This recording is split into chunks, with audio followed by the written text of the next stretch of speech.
What's up, guys? It's Missy. I am back with another SimCity Buildit video, and today we're going to talk about the top 10 mistakes that people make during the contest of mayors.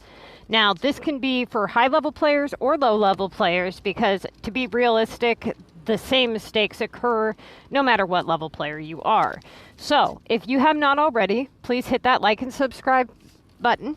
Okay, I have a ton of content on SimCity Buildit, and I know if you watch the videos, trust me, especially if you're below level 25, you will win the contest each week if you follow my technique. Now, let's say that you've watched my videos and you are still having trouble and you don't really know why. Maybe you watch them all, but you really kind of aren't just getting, the groove down on, the speed at which you should be completing your tasks, the ability to complete your tasks, and which tasks it is that you should be doing. Those three things are the things that you need answers to, right? Which task to pick, how to get them done in a timely manner, right? And how to be able to do them in the first place. Okay. Nuts. Mistake number one. And this mistake here is something that I think everybody does early on. And that is they assume that they should be constantly picking their highest task. That is mistake number one. And this probably comes from the fact that when you're a high-level player, most of the time, that is the correct choice, is the highest one. Most of the time.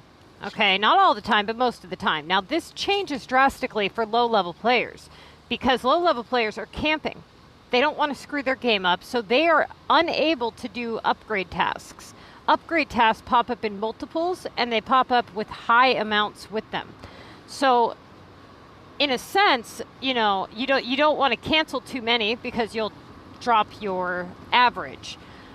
But at the same time, you don't want to only have one option being rotated out because that leaves a lot of stuff not being able to pop up. So, for instance, if you open up your assignment list and you see, hey, I've got all these assignments that I haven't touched, and they have blocked the ability for this to occur, and you're only rotating out your highest task, you're blocking away a lot of options. So if you analyze your list and you go down and you see, let's say, a low VU assignment, a low launch VU, or maybe you see a low keys, a low VU repair, and then the rest of them are really high upgrades, right?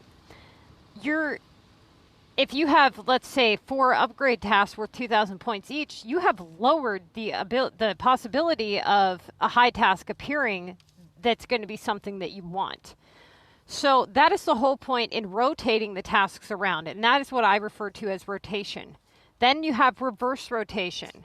That is where you take tasks that have the ability to be worth a specific amount of points. You have premium tasks, which can be worth 3,000 points, or right between the 2,000 and 3,000 point mark. Okay. Then you have tasks that really aren't ever really worth much. Okay. Those are non-premiums. So essentially what you're doing is you want to rotate out specific tasks to manipulate your odds, to increase them so that you are getting high premiums. So what generally happens, though, is people don't understand the difference between a high premium task and a low non-premium task. So what ends up happening is they don't really know what to rotate. For instance, somebody could come to me, and this is mistake number 2, and that is thinking that there is a simple answer to your solution. So, for instance, many people will say, so I did this task. I actually had a guy say this to me in my messenger the other day. He says, well, I cancel all my upgrades. And I'm like, well, why? You can't afford to do that. You can't afford to cancel all your upgrades, okay? Because first off, they come in multiples. Second off, every task that you do cancel is points that you aren't going to get. The only time you should ever cancel a task is if it's blocking something better from occurring. that you cannot do under any circumstances. That is the only time. Okay? Now, usually this means that this task either needs to be something of a very high value or something that doesn't pop up very often. Now, he says, well, it was weird because I was given this type of task, and I think he said something like a 2,000 production task. And when he had completed it, he got a 720 nails task in return. And he assumed from watching somebody else's video that if you pick a high value task that you're always going to get something higher. That is not true. It is also not true that you could pick, for instance, how many people here have picked a low point task and got a really high one in return and been like, well, gee, if I would have continued down the path that I was on, I would have continued to get bad tasks. Anybody ever have this happen to them? And they're sitting there scratching their head wondering why that is. Why is it that if you were to sit there and proceed to do your launch 2VU and your 2,000 keys, that you would continue to get right around that points value if you're lucky. But all of a sudden, you make a change out of being irritated because you're getting crappy tasks. You go to the bottom of your list and you pick something that is a very low points value. And all of a sudden, you get a 3K task. Why is that? It's because of rotation. It's because you opened up a possibility that was not there before. Okay? So, for instance, if you look at your list here, and this is mistake number 3. Most people do not look at the entire list before making their selection. This is a crucial mistake, okay? When you look at your assignments here, you're looking at this here, okay? Most people focus on the top 3 because these are the ones that have been done the most current. Now, what the problem is here, though, is you need to look at everything on this list at all times. Don't just automatically assume that nothing on the bottom of the list matters. So when I do my comm training course, I tell people that I want to see their full list before making my selection. Oftentimes, people will send me about this far of their list. And then they'll send me the bottom. Okay, then a couple tasks goes by, maybe 2-3 tasks, and I'm able to kind of look up in their messages and I'm looking at the bottom of their list. But then they continue to send in the top of their list, but not the bottom. And I tell people every 3 to 5 tasks, send me another screenshot of the bottom of your list. Okay, I'm not saying anything's changed, but I don't want to have to scroll through 97 messages to see the bottom of your list. Now, what happens here is people stop looking at the bottom. They only focus on the top because they assumed that if these were not the correct choice back then, that they wouldn't be now. And that is not at all the case, okay? What's going on up here could have a direct effect of what's going on down here, and then vice versa. So for instance, let's say you do a couple of tasks and you're really not getting anything to open up. Right now, what is the correct choice here if I'm in Mega? Okay, well, what did everybody do when I said that? What's the very first thing that you should look at? Well, first off, you need to know how much time is left in the contest, which right now this is a total hypothetical, so I'm going to set the scene for you. This is number 1. Before you even look at this list, you don't even look at it, you don't even think about the answer until you have all the necessary information, which is the city level. Why is that important? Why is city level important? Because it's going to tell you how quickly someone can get their production tasks done, whether it be factories or whether it be shop items.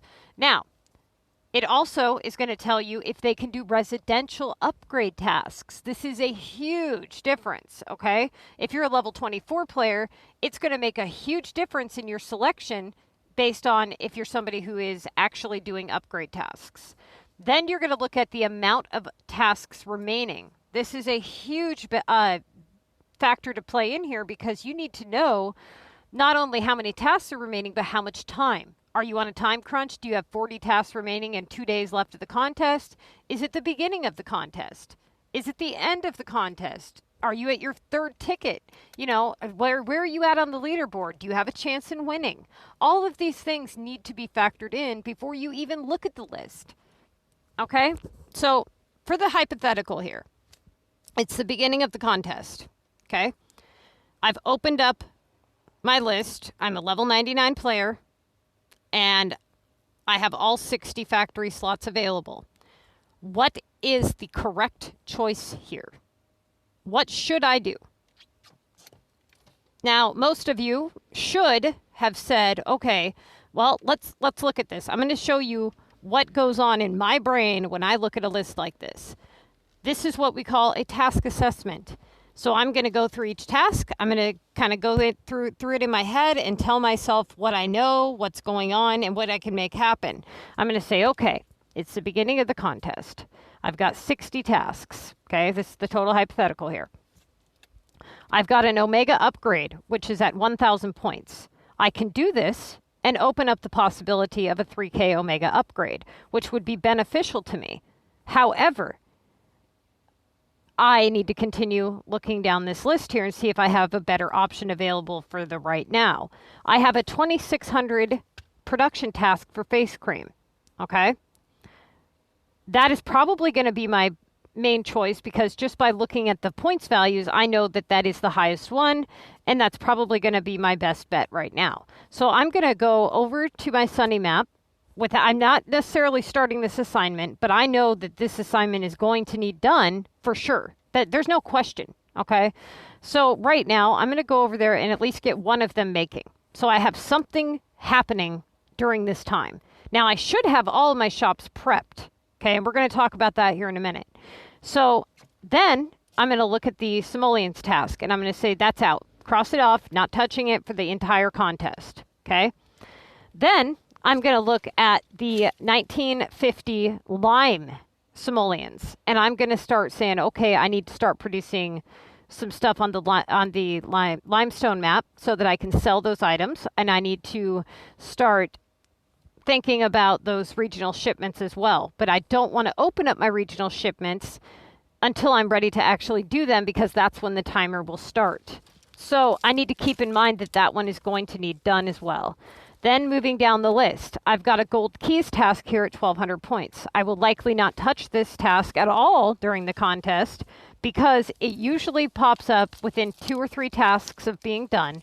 And typically, it's normally worth less than 2,000 points. Even when it is worth 2,000 points, it usually burns through your VU pretty quickly, and it pretty much always takes up a space on your list. And it's just a matter of, do you want it there of a low points value or of a high points value?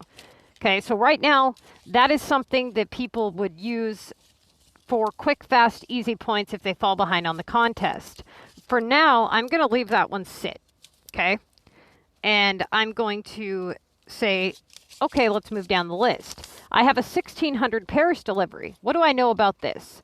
Well, it's non-premium, but it will open up the possibility for something to kind of happen later on. Now, right now, it's too low of a value for me to want to touch it, but it is going to need rotated at some point. So it would be a good idea for me to go to my airport and check on my my shipment box and see when it comes in. I can save myself some cash this way if I come over here and I say, okay, for Paris, it leaves in 3 hours. I'm probably not going to do this task within the next 3 hours, so I'm actually going to click new shipment. If I was to pre-pack even one box, I would not be able to do that. I would be forced to have to find all the items. It immediately takes away your ability to request a new shipment until that timer is up. So right there, hopefully I can save myself some cash. Now, let's go back to my assignment here.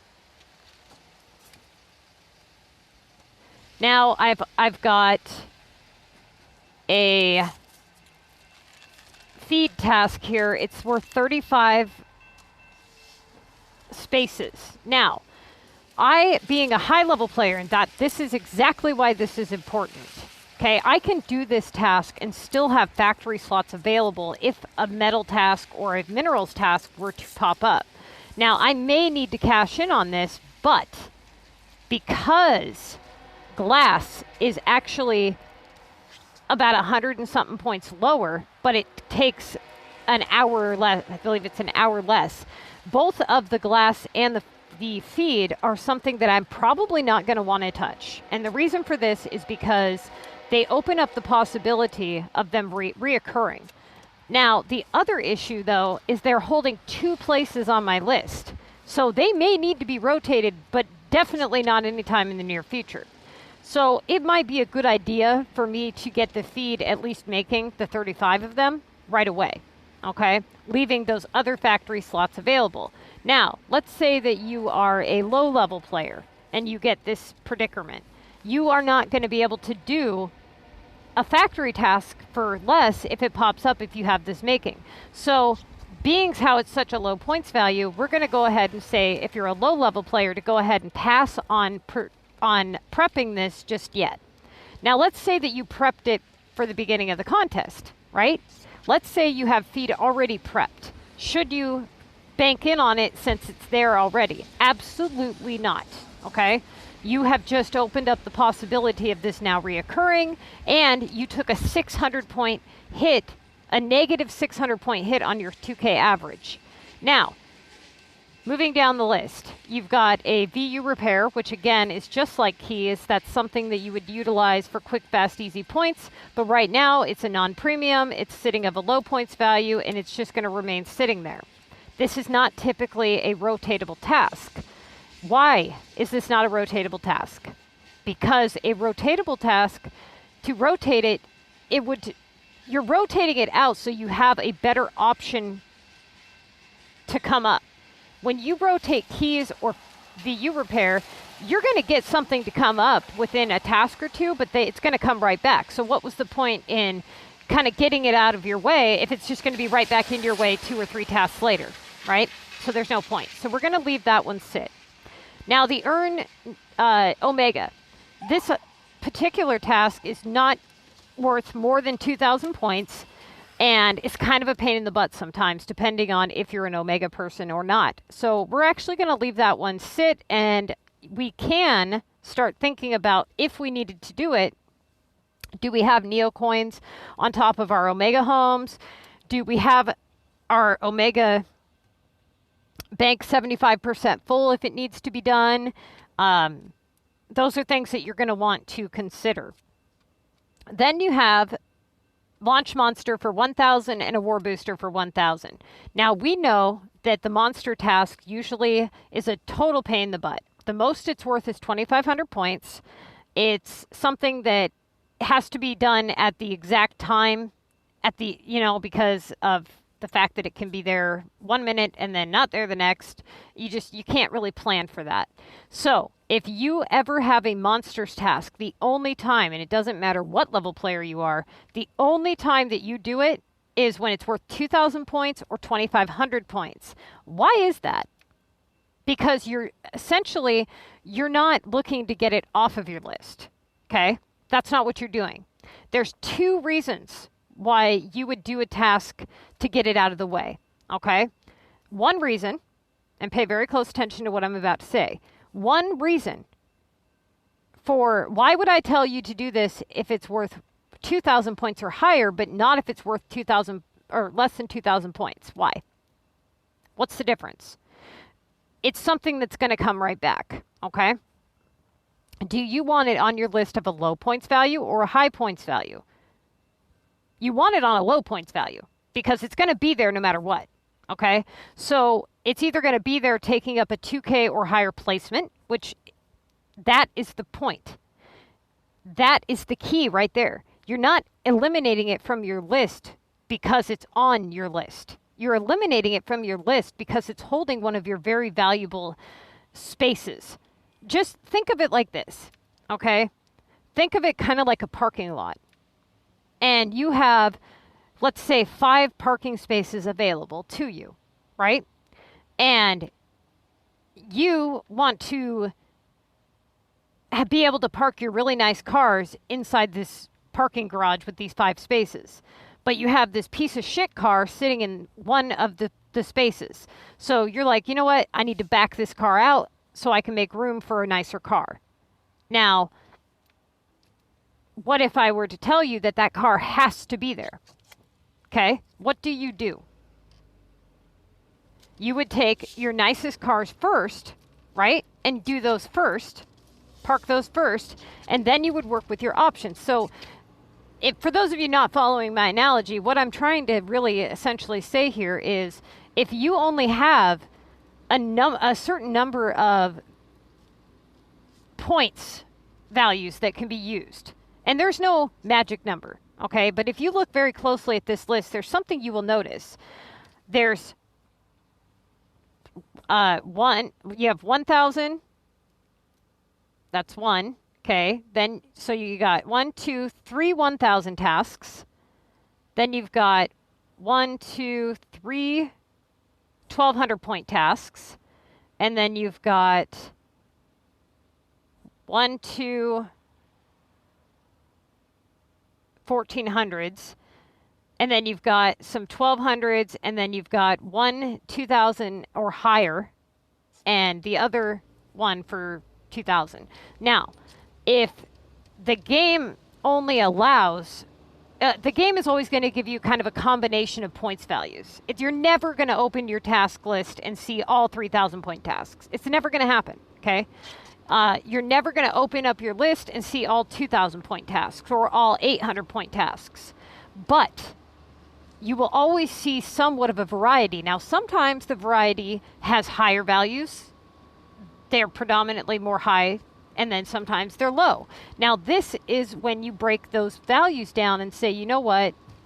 I need to get this value off this list, because if this monster is going to be on my list, it needs to be lower so that it opens up the possibility for a different task to be higher. It's taking up a 2,000 point spot in a sense, right? Now, it doesn't mean that you can't still get a 2,000 point task or higher with it remaining there. It just means you're lowering the possibility drastically of that actually happening. So that is mistake number 3, okay? Is by not looking at the full list of assignments before making your selection. Now that we've went through the entire list, we know that launch disaster, war booster, war delivery, or VU repair, keys, earn simoleons, glass, feed, all of those are out. Okay, so we've crossed off the entire bottom of this list. Okay, so what do we have that's rotatable at the current moment? What do we have to choose from? We have Omega upgrade for 1K, which will open up the possibility, right? So that is definitely something to consider in the near future. Then we have the 1,950 limestone simoleons, and then we have the 2,660 production. Now that one is definitely going to be our first choice. It's the highest one on the list, okay? It's followed all the other criteria. It will open up something good, or could open up something good, and it's the highest one on our list, right? So we want to earn the most amount of points as possible within the desired amount of, or within the amount of tasks that we actually have been given. If we constantly look for something better to occur by picking lower tasks, we will drop our average too far. Now, that is mistake number 4, and that is people who constantly look to open up opportunity, but never bank in when the opportunity is there. For instance, there are the type of people that would look at this list and say, well, if I let that Omega sit, I'm blocking the possibility. So I'm going to do that first to open up possibility. No, because you are waiting. You can still get a lot of good tasks to come up, right? Why would you take a task that is definitely rotatable later, okay, when you have something that's worth double and a half what that points value is? You're actually going to increase your odds of something better occurring by allowing that one to sit for the moment, okay? So you've decided you're going to do this task here, the production. This is mistake number 5. And this is only working on one task at a time and having no quickness with your no quickness with yourself. Like, people are constantly dilly-dallying around. They don't realize that there's very little time between contests, okay? So for instance, making these 11 face creams is going to take time, okay? Now, every time that you do the contest, you are going to notice if you're somebody who is unable to finish your tasks on time, you're going to notice that, hey, why am I unable to do this? There are things that you can do that can increase your, how do I explain this? So this is where comm prep comes in. People the pace, people take too long. That is the biggest mistake that you can make, is to focus on one task for way too long and not have any other tasks being done. But more importantly, what you do with the downtime that you have. Most people, when I ask them what they think the correct choice is, there's two types of people. The people that give me a really good answer and the people that don't. And the people that don't give a really good answer are the ones that usually fail miserably, but more importantly, they're the people that don't focus on multiple things at a time. For instance, let's say I was training you in the contest. You sent me your list, and this is it, okay? If I was talking to CPT, he would tell me, he would say, I'm doing face cream, and I've got limestone items being made so I can get those coins done. I am kind of looking at that Paris in the near future, and he would give me an idea of whatever it is he's multitasking on, whereas somebody else would say, I think I do this one, so I'll let you know in 8 hours when I'm done doing this task. No, okay? You need to multitask. You need to take, okay, if there is going to be an 8-hour downtime and you can't avoid that, then you need to take advantage of that by not only prepping or doing whatever it is you have to do with all these other tasks, okay? Taking too long on one task and then deciding you're going to move on to the next, that is foolish. I had a guy last week, he was in my comm training course, and he has 2 tasks that were really low comm prep, or not comm prep, they were shop items, okay? They were really low value. One, I believe, was paint, and the other was smoothies.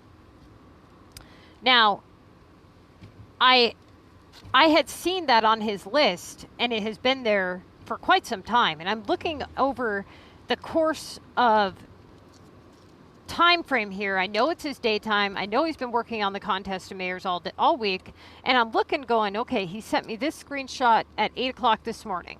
Then, since from here to there, there's been 8 hours. This task should have taken him at best 2 hours, at most, okay? So he should be able to have those smoothies and paint already done and ready for pickup. And I asked him, and I said, well, when this is done, get that smoothies done right away and let me know what pops up. He goes, okay, it'll be about an hour and a half. I'm like, why? Why is it going to be an hour and a half? Oh, I don't have anything prepped. Why? That should have been the first thing you did. Now, the next biggest mistake is people prep everything at once. Therefore, they really hurt themselves, okay? So comm prep and multitasking is probably the biggest mistake that people make, aside from picking the wrong task, okay? They don't prep their tasks. They don't prep their productions. They don't take into consideration, what am I going to do if I get this type of task? How am I going to be able to complete it? Now, high-level players, they have it a little bit more difficult because they have such a wide variety of options compared to a low-level player. A low-level player is avoiding upgrades. They usually have, the gold tokens and the silver tokens unlocked, but they aren't in a position where they're multitasking properly or prepping properly. For instance, if you have a low storage capacity and you're a high-level player, your comm prep is going to be miserable, okay? So what is it? How much time and how many tasks do you need to get done in the amount of time that you're given?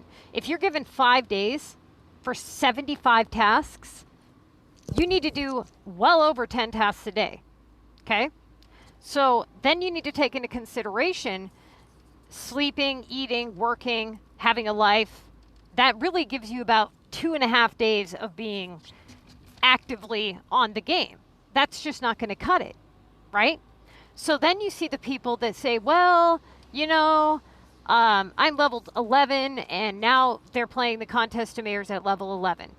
So the only upgrades that tasks they should be doing are regular residential upgrades. But they have production tasks that they can't really do because, to be quite honest, they really don't have time to do production. They don't have any tokens unlocked yet. So the best bet for a low-level player, a level 11 player, would be to get that VU tower unlocked as quickly as possible and do VU tasks, VU repair, VU launch, and then possibly airport tasks. But that would depend on what league you're in, okay? So back to getting things done in a timely manner. This is where people make the biggest mistakes. First and foremost, comp prep is crucial to your success. And I mean really crucial, okay?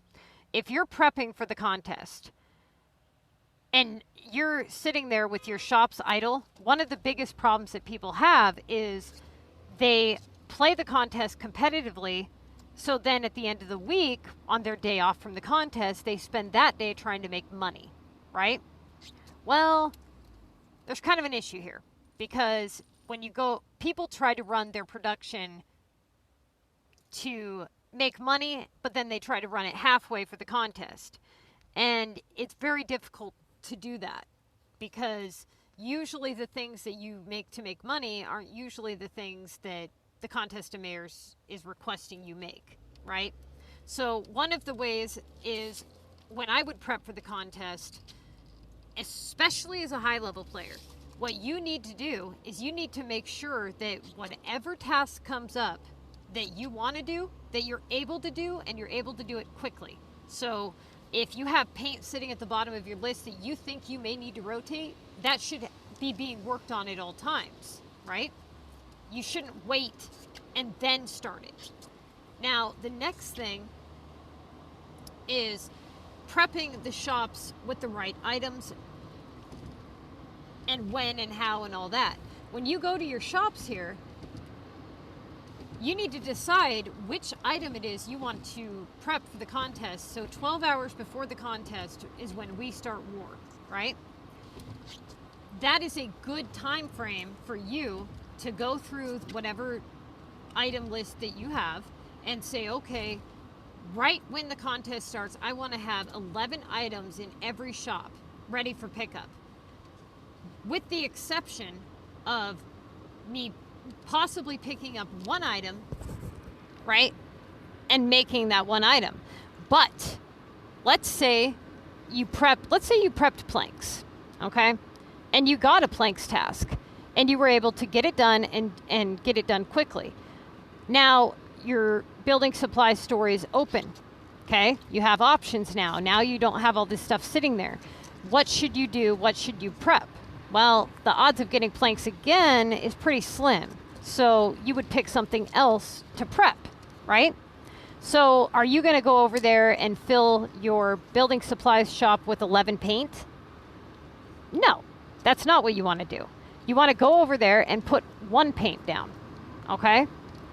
That way, if, let's say, right after the planks, you did, let's say you did a different airport task. Then all of a sudden you got a task for nails. Well, now your shop's full of paint. But if you played your cards right, you would have only had 1 paint making. Now, for those of you who don't know, what you need to do is click on whatever shop that you don't have a lot being made in and use these yellow arrows to cycle through so that when that 1 paint is done, you don't have to collect it. You can just cycle through the arrows and then put down paint number 2 and continue to do that until you have all 10 or whatever made. and then you can go from there. Now, anytime that you can kind of zoom through your tasks quickly, you should.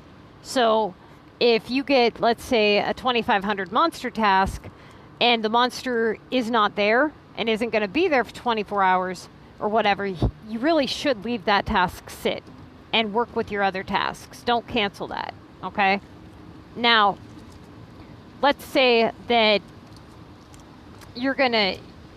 let's say that you are prepped. You usually have all of your shops prepped. You have all your factories prepped.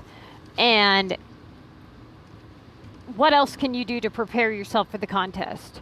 Well, first thing is having a well-stocked inventory is super important.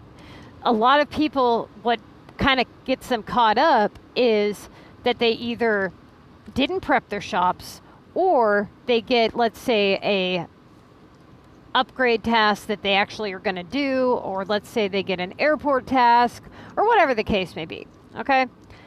And they are required items. Maybe it's a war deliveries task. Maybe it's an epic task. That's another good one, is to make sure that you have an epic, a fully upgraded regular residential home that's available to have an epic be done on it, okay? But more importantly, that you have the funds to be able to actually complete it, okay? So another issue a lot of people run into is they don't well stock their inventory. So what happens is, let's say they get a 3K airport task, they sit there unable to get it done very quickly because they have to spend 2 hours looking for items that they could or should have stocked up on. Now, this is where storage and item management comes into place with the contest. Which items should you hold and which items should you not hold? Anything that you can easily obtain on the global market is something that you should not hold, okay? Depending on how much storage you have available to you and what level you are will depend on how difficult it is for you to prep for the contest. Now, realistically, if you're somebody in a lower league, you would want to prep quite a bit of nails, tape, hammers, shovels, because you're probably going to be doing a lot of VU repair or key tasks. Whereas if you're in a higher league, you're not going to be doing as much VU repair and keys and things like that. You're probably going to be doing more airport, production, that type of stuff. So being able to hold a specific amount of each item is going to be helpful. But more importantly, having a well-rounded inventory when it comes to rare items. So oftentimes what people will do is they'll hold way too many war items, okay? Or they'll hold way too many like beach, mountain, factory, things like that. You really shouldn't be holding that type of stuff. If you can, what you could do is post any beach, mountain, whatever in groups of 5 in your depot, and just don't global your depot, and then have a club member retrieve them for you. Now, I would only do this with airport and beach and mountain items. I would never do this with like a VU, storage, or dozer. So, you know, getting item management down is going to be super helpful. Anything that's going to cost you time is essentially what you want to do. Is you want to go as quickly as you can, efficiently as you can. Don't spend a lot of time dinking around on one task. This is where a lot of people, this is probably one of the biggest issues people have, is getting shit done on time. Okay, the next big mistake that people make is the amount that they cancel or when they cancel. You want to avoid canceling a task almost at all costs, okay? Only cancel a task if it's holding a high points value and it can never be done, or if it's something that is blocking something else from occurring to the point where the risk of the benefit outweighs the risk, so to speak. So you're benefiting more by canceling this 3600 Latin upgrade, then you are allowing it to sit. But here's one of the big problems with canceling. When you decide to cancel is the next crucial piece of information you need. If you have a 3600 Latin upgrade, but you're also looking at your list and you have a lot of high value tasks, that would probably be the time to cancel it, because you have a really good chance that it's either going to pop up a non-premium that's lower, right? Or something else. So essentially what you want to do is you want to cancel your high upgrades when you have little to no high value tasks available. Okay? This will allow you to have a better option, a better possibility of something premium pop up better, but more importantly, that you don't want to be in a situation where, oh, I canceled this 3600 Latin upgrade, I did one task, and then it came right back, right? So the next thing that you want to pay attention to is how many upgrade tasks you have in your list already, okay? So canceling at the right time is crucial. You don't just want to cancel right away, because it will likely come right back, right? So you kind of want to, this is where rotation comes in, or reverse rotation. Now, another big mistake, so let's just kind of recap here, is picking the right task, looking at the entire list before making your selection, getting things done in a timely manner, the contest of mayor's preparation. The next one is thinking that you, how do I put this?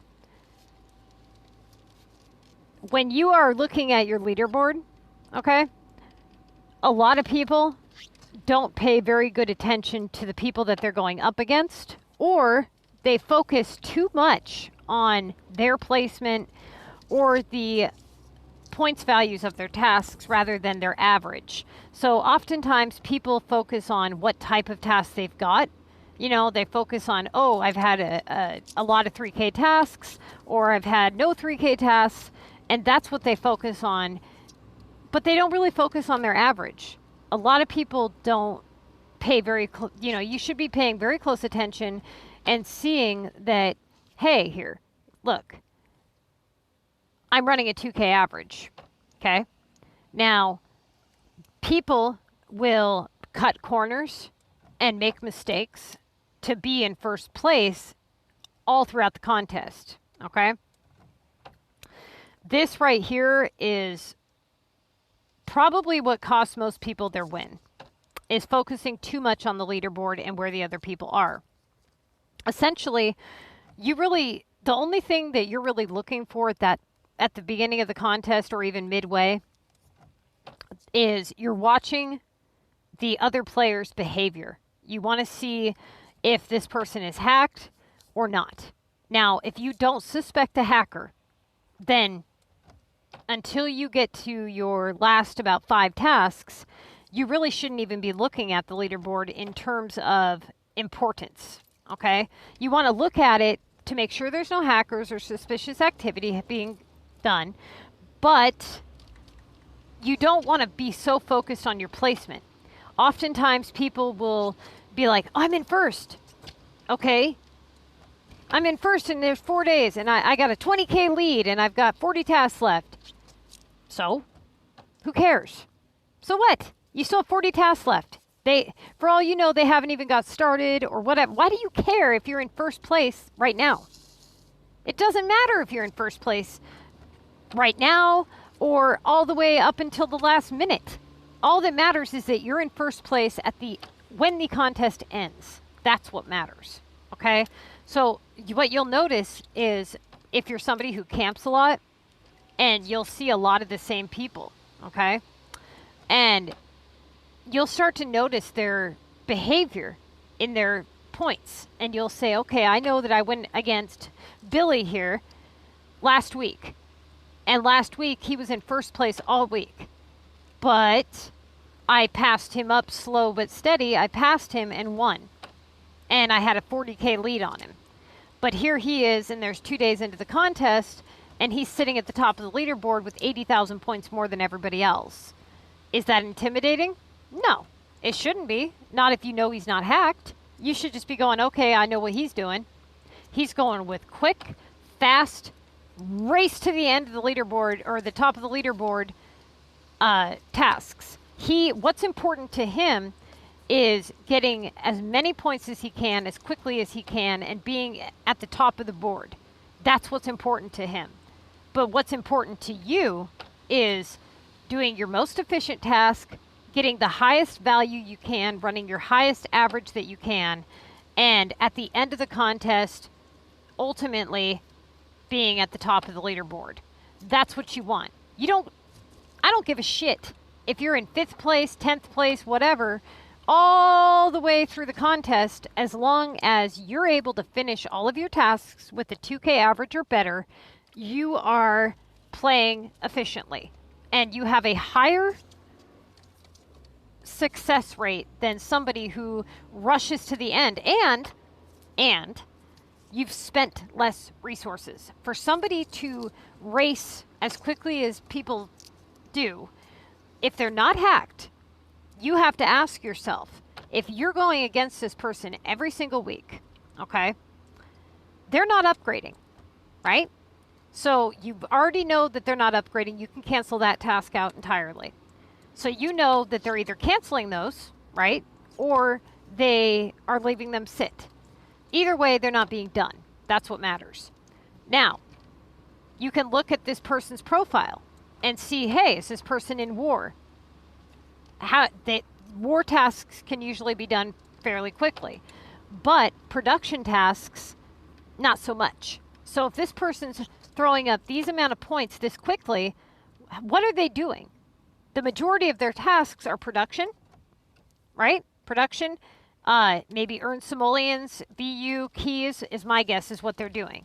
Airports, they're just doing quick, go, go, go, go, go. They're not thinking about the efficiency.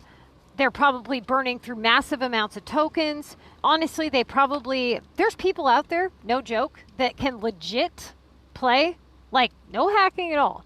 And they can put up 100K in one day. That's not hard to do. In fact, it's really easy to do if you're not playing efficiently. If you're playing just to get quick points, you would be coming over here, right? And you would be like, okay, I got these on a token. And then you probably wouldn't have even started this. You would have came down here and got this 1,400 simoleons task right away.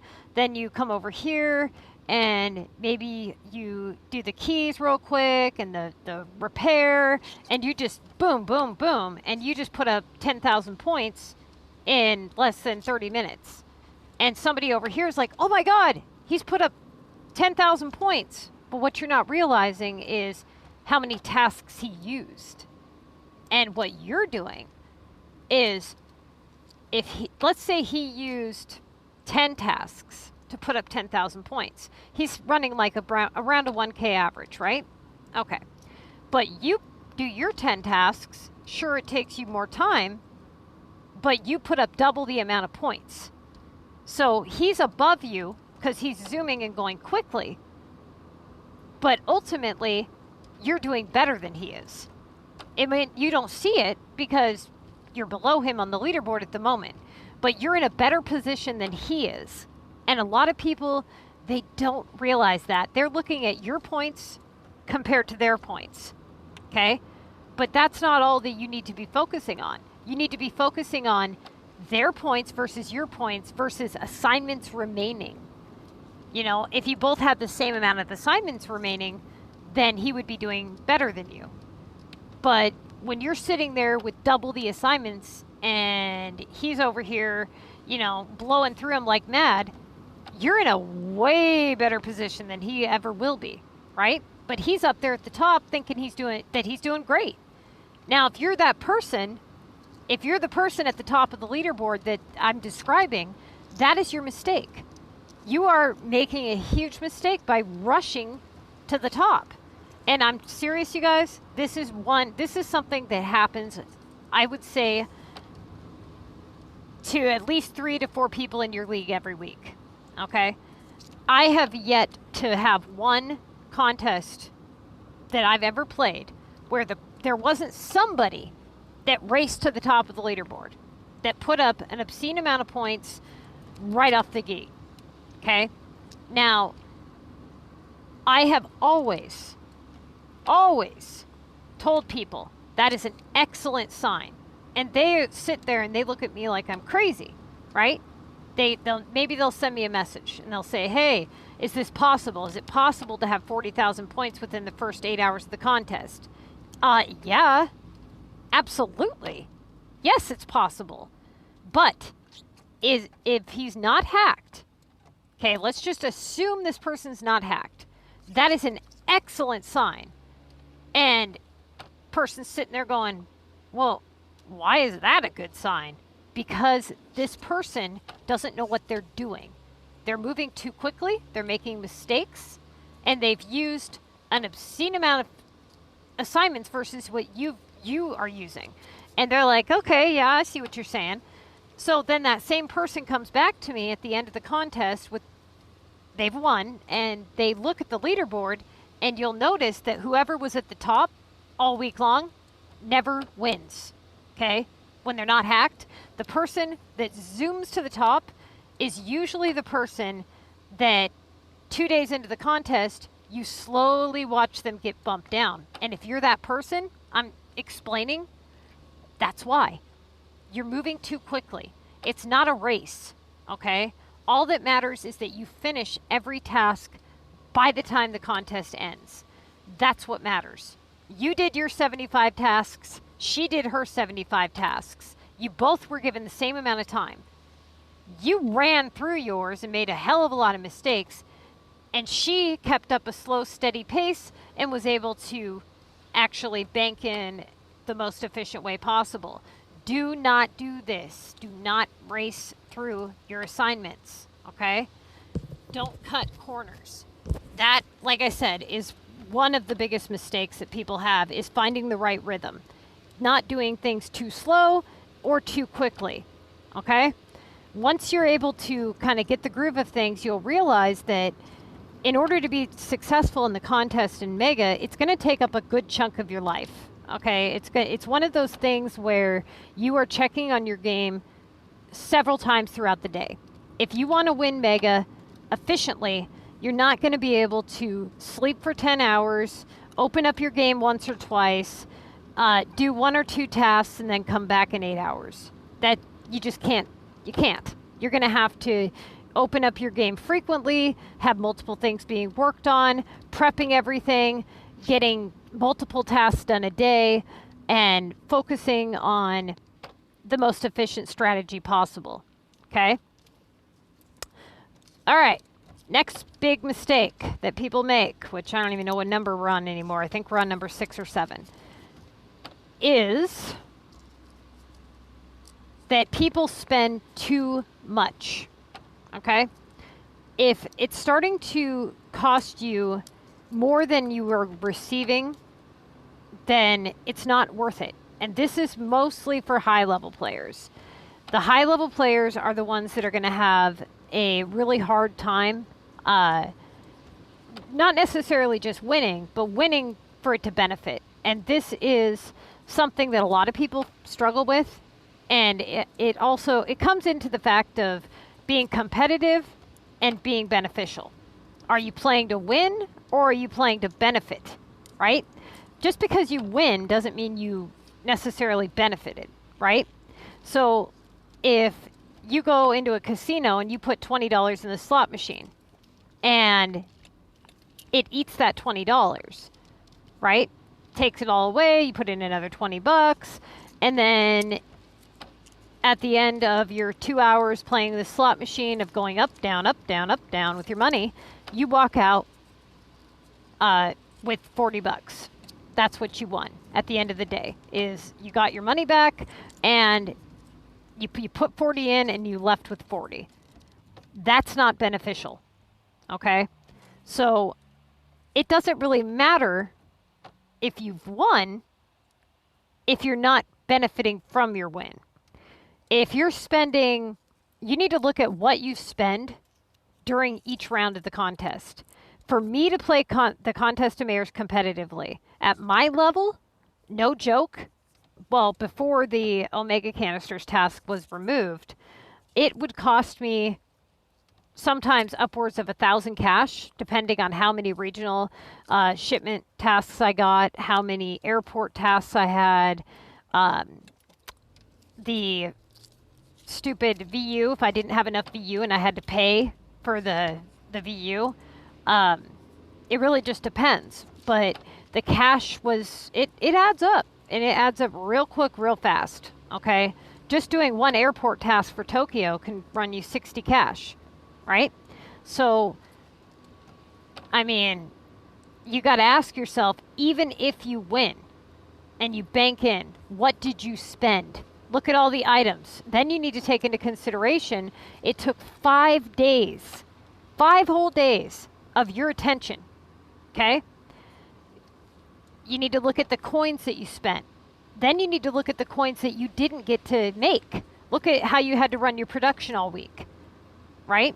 Look at all of the, let's say, war deliveries or war items that you had to launch that you wouldn't have done. Or items that you donated that you wouldn't have donated. Cash that you spent that you wouldn't normally have spent.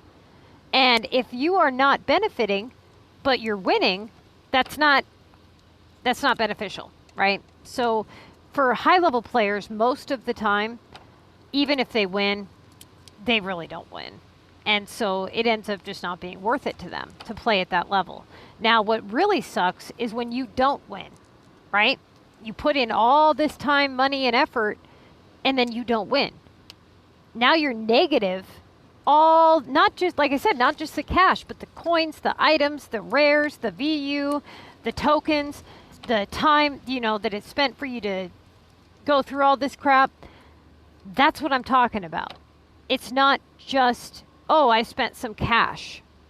There's a lot that goes in to the contest when you play competitively. Now, for low-level players, it is a huge benefit. Huge. They're able to win each week. They're able to kind of bank in on a big, nice chunk of change, which let's say you spend $500 a week on the contest. Just hypothetically, you're still banking in $1,500.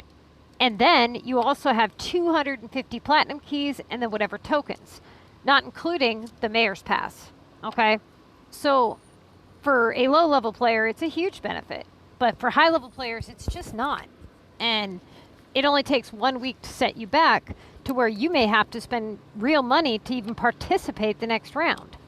So honestly, people being competitive over benefiting, there's a time and place to say, you know what, I'm just playing to win. I'm not really playing to benefit.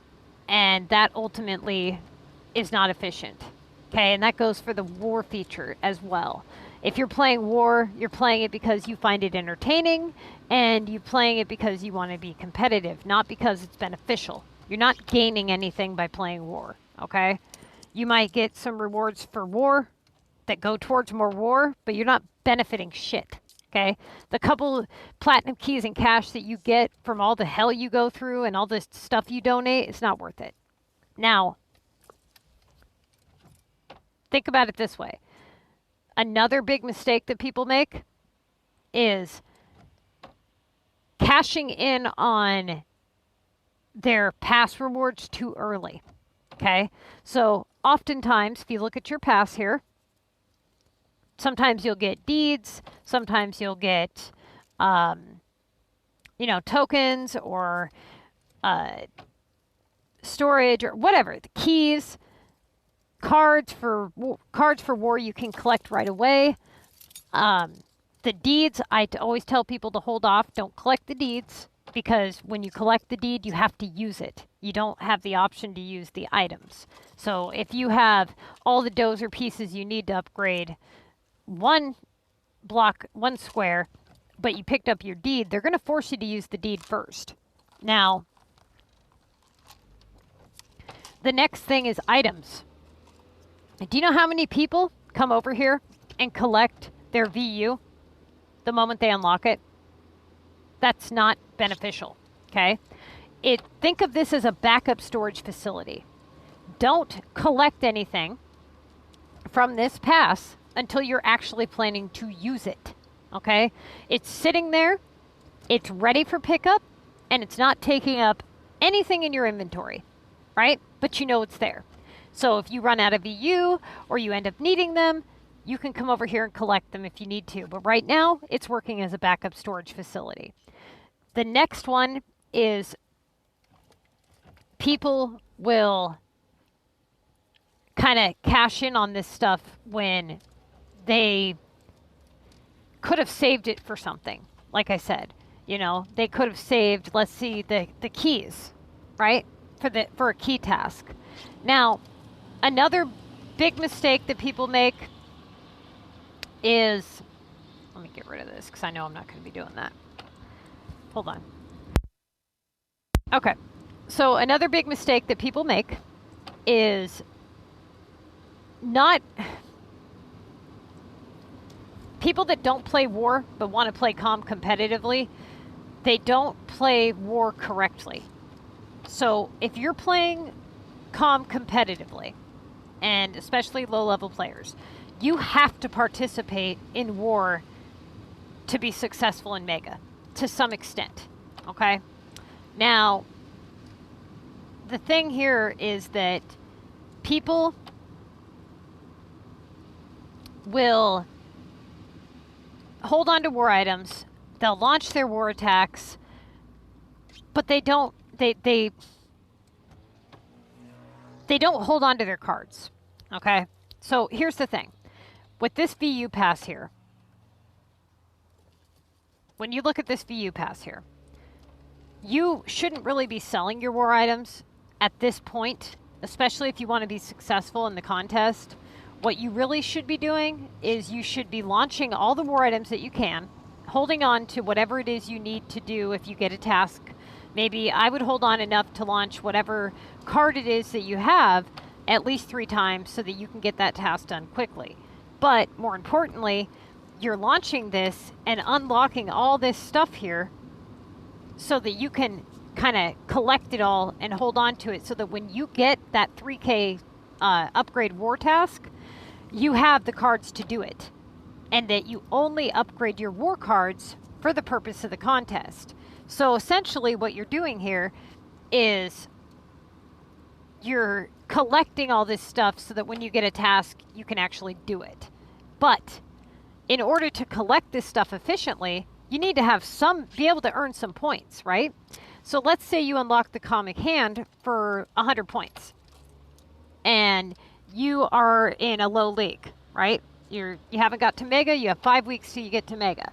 It would be beneficial for you to earn some war points, unlock some war cards, and then go to your war map, okay, and look at your cards and say, okay, out of these cards, I need to at least unlock 1 high card so that I can earn some points before I get to Mega.